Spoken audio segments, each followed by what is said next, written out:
So, today I want to talk about my favorite aspect of Animal Crossing, villagers. To be more specific, I want to talk about some of the most unique villagers, being categorized as a certain villager type, but actually being something completely different, or a unique form of the species. I don't know about you, but it always fascinated me and it was a lot of fun to compile this list. So let's get right into it.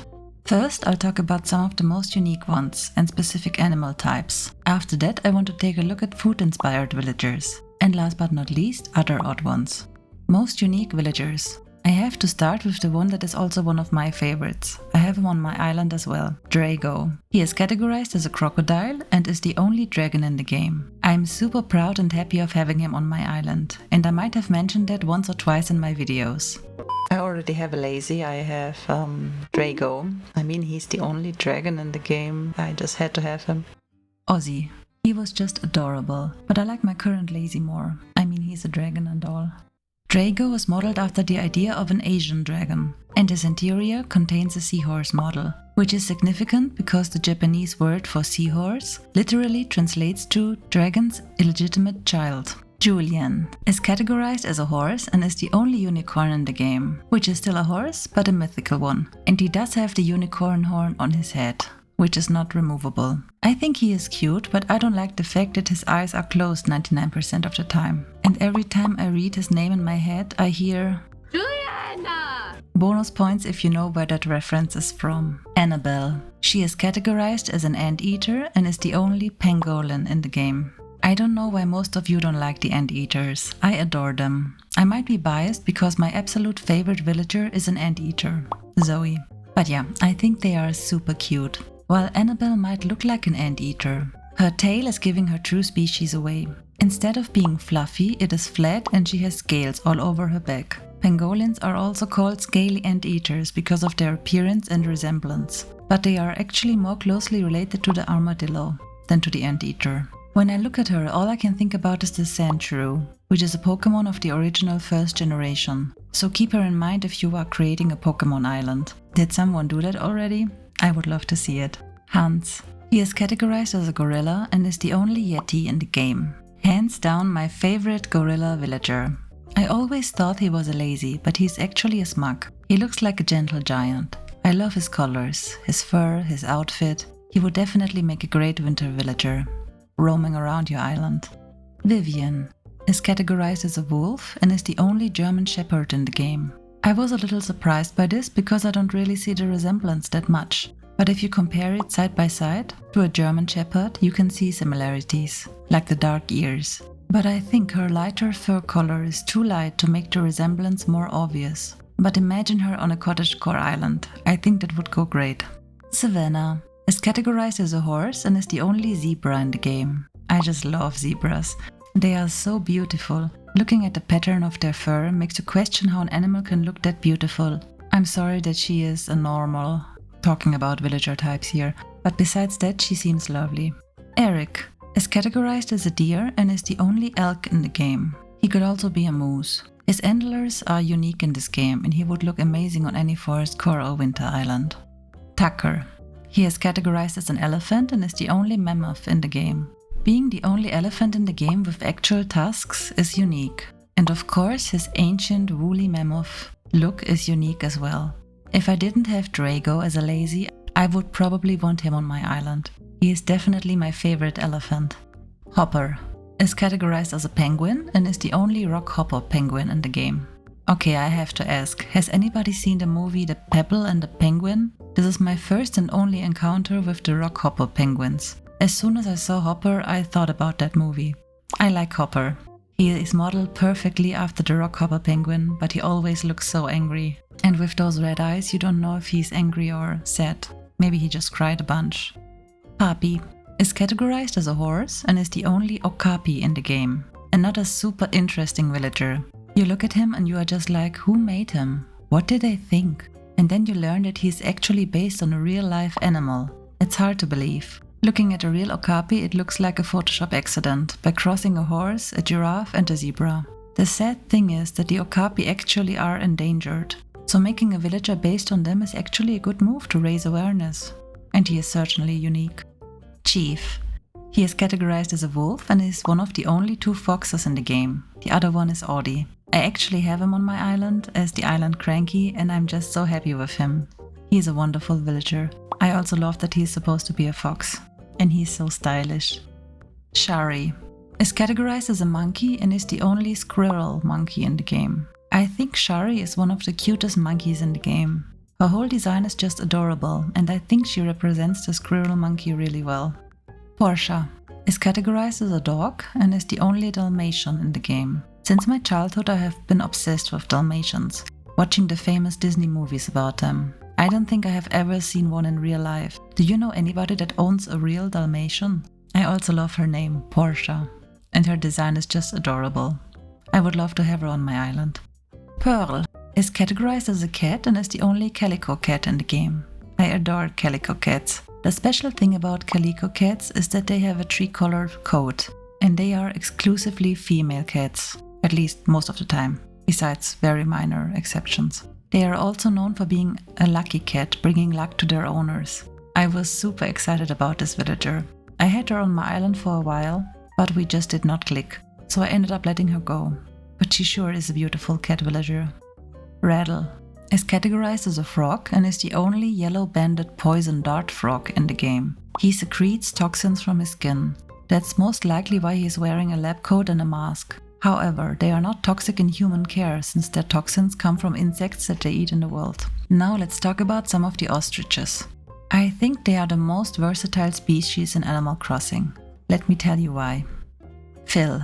Phil is the only green pheasant in the game. So, fun story. Phil was actually my first campsite smug. You know, the villager that you have to take? There is no way to refuse your first smug, only if you delete your island. I remember vividly that I set step into that tent, super excited to meet my very first campsite villager, and I saw that weird bird.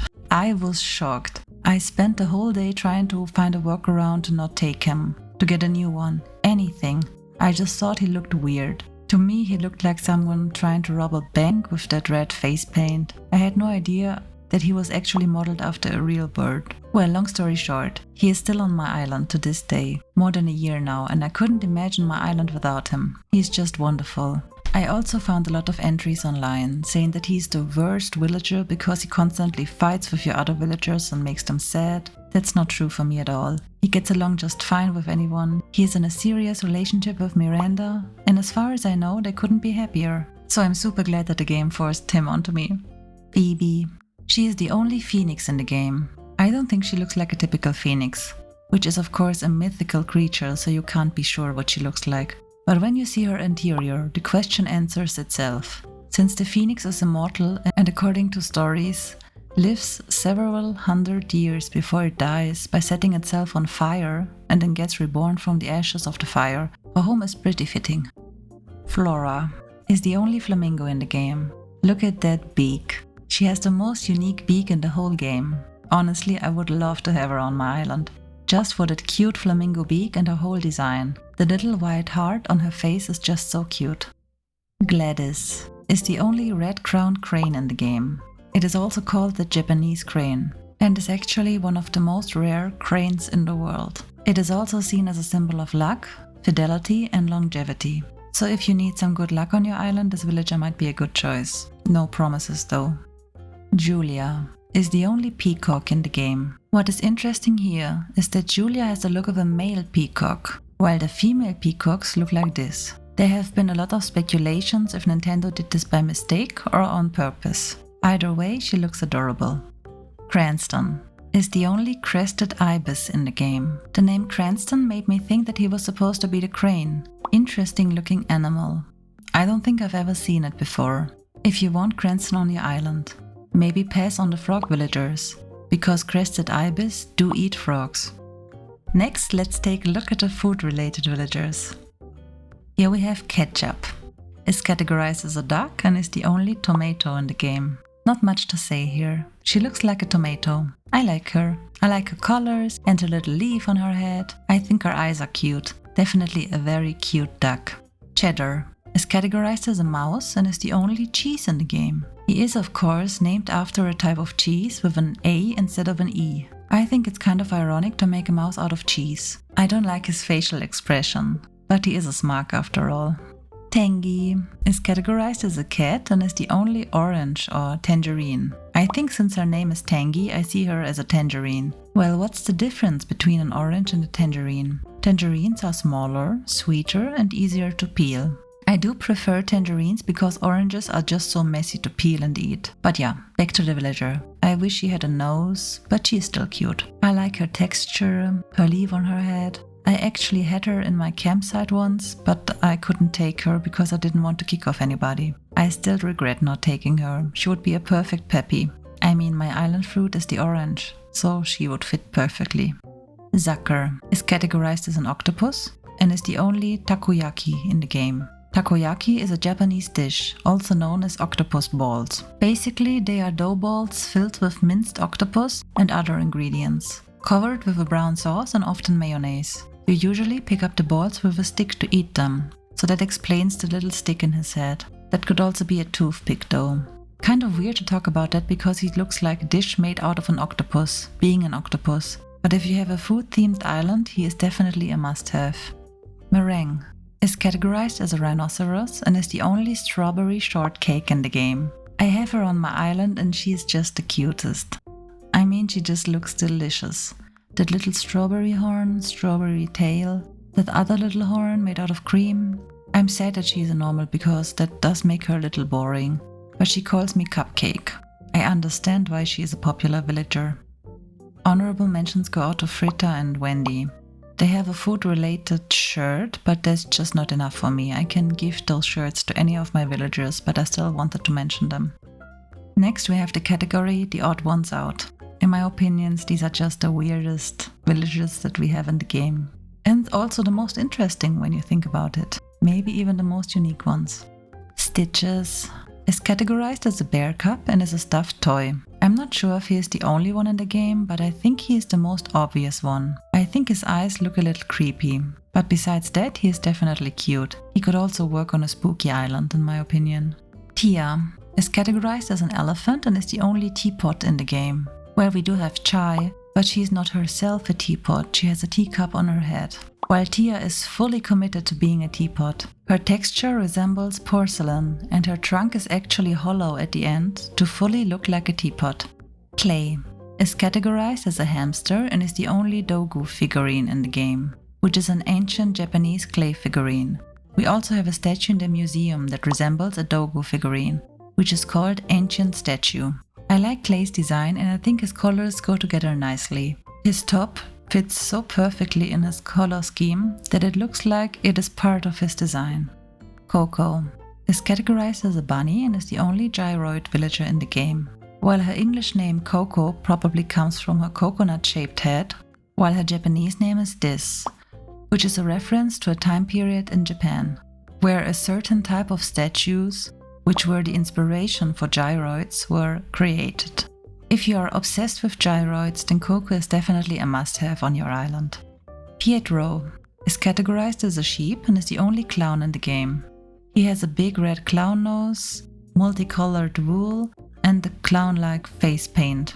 His design is definitely very detailed and great for representing a clown, but I think he looks creepy. To be fair, I'm not a fan of clowns in general, probably because of Stephen King's It. But yeah, I would probably only get him for a spooky island.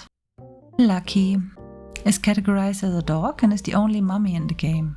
He could also just be injured and wrapped in bandages. But besides his one glowy eye, ears and tail, everything is bandaged. His house interior is also definitely creepy, so I would guess that he is indeed a mummified dog, or is supposed to look like one. I'm not crazy about him, but he is definitely a must-have for a spooky island. The robots. We have Ribbot the frog, Del the crocodile, and Cephalobot the octopus. I'm happy that they exist, and I think that they could be a lot of fun on like a cyberpunk island, but I don't think they would fit into my theme. But that's the beauty of having so many different villagers. You can make almost any theme become reality. Now tell me, which of these villagers do you have on your island? And who is on your wish list? Are you working with a specific theme? I have an internal struggle in me, that I want to know absolutely everything about every possible villager, but also wanting to still get surprised when I villager hunt. Who is your favorite villager? Do you care if they're based on a real animal or something else? Thank you so much for watching. I appreciate you for being here and I hope that you have a great day. Okay, this has nothing to do with the video, but I wanted to talk about two of my latest polls. 2 weeks ago I asked you who your favorite Dodo airline staff member was, out of these two gentlemen. And the result is a perfect 50-50. Wow. I mean, every time I make a poll, I ask things I am genuinely interested in. And when I asked myself which Dodo I liked more, I came to the exact same conclusion. First I thought, well, obviously Wilbur is the coolest. But Orwell is the cutest. He's just irreplaceable. Him sitting there, smiling at you, reading his book, drinking his coffee or tea. I think they both complement each other so well that I wouldn't want to miss one or the other. Another surprising poll result is when I asked you if you liked Reese or Cyrus more. I was pretty sure that Cyrus would be the winner, since Reese sadly doesn't do a lot in New Horizons. She just acts like a cheerleader for Cyrus. But look at the result. The comments are just as shocked as I am. So why would you vote for Reese? She is a very cute alpaca, and I don't like the attitude Cyrus gives me when I change my mind about using his services. But Reese doesn't even have any service at all. So maybe she got so many votes because of her role in Animal Crossing New Leaf, where she is the shopkeeper in your town, and she pretty much replaces Timmy and Tommy because she gives you a better price. So I just sell everything to her to get more belts. Thank you for voting on my polls. I think the results are always super interesting and insightful. I am posting a new poll about every week, so check them out if you want. I have been a little more inactive lately because I have been preparing a ton of shorts, a lot of them for Halloween. So I plan to upload them until Halloween.